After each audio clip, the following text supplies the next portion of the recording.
经常被拐骗的女孩都知道，只要到了人贩子的手里，就只有死路一条，强行逼迫女孩做不正当的人体交易，或者是直接转手卖掉，尽可能的把女孩最大化利用。这里是冷酷无情的东南亚地区，每个地方都有他们的分布站点，这些人贩子个个都是丧心病狂，他们以各种高薪利益手段拐骗女孩子。前2天6月8号才高考完这些中国女大学生，为了贪图高薪就被人贩子骗到国外，他们也相信凭借自己的美貌肯定可以赚到大钱，但现在才知道被骗一切都晚了。女孩想逃跑时被一群人贩子追，其中一个女孩逃跑时扭到脚，但现在根本来不及休息，尽管很痛也要一瘸一拐的逃。眼看人贩子马上要追上来，他们逃跑时摔一脚再也无法起来，另外3个女孩只能扔下她逃跑，而这个女孩就惨了，被人贩子抓到后抓着她的头发拳打脚踢，女孩也被吓得大声痛哭求饶。但这些丧心病狂的人贩子又怎么可能放过来，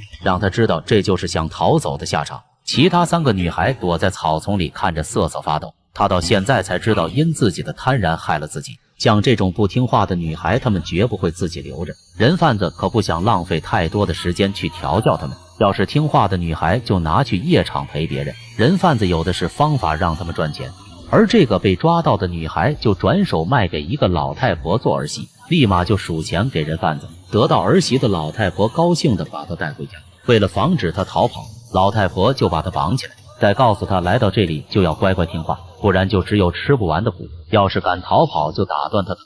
此时的她除了无助只剩下绝望，但她是老太婆花高价买来的，只有女孩听话才是她的目的。女孩就这样从白天被绑到了天黑，但此时的她还是很倔，老太婆使劲掐住她的嘴巴，警告她，那就在这里待到听话为止。到了第2天早上，老太婆来叫她时已经昏迷了过去，立即就打来一瓢水泼在她的脸上，女孩这才从昏迷中醒来，现在也终于向老太婆认命。好心的老太婆也立即拿饭来给她吃，无助的女孩也只能含泪慢慢吃下，因为她别无选择。女孩服从后，每天要为家里忙里忙外，家里所有的事都是由她来做，给她吃的也是一些猪才吃的菜，才吃几口就吃不下去了，老太婆就叫她去干活，她走后自己就拿起一盘肉吃起来。她的儿子也是因为每天只会喝酒，就一直娶不到媳妇，现在有了媳妇的他也是非常高兴，老太婆也叫儿子尽快跟他洞房，早点让他生下孩子，这样对他才有保障。过了几个月后，女孩也终于怀孕了，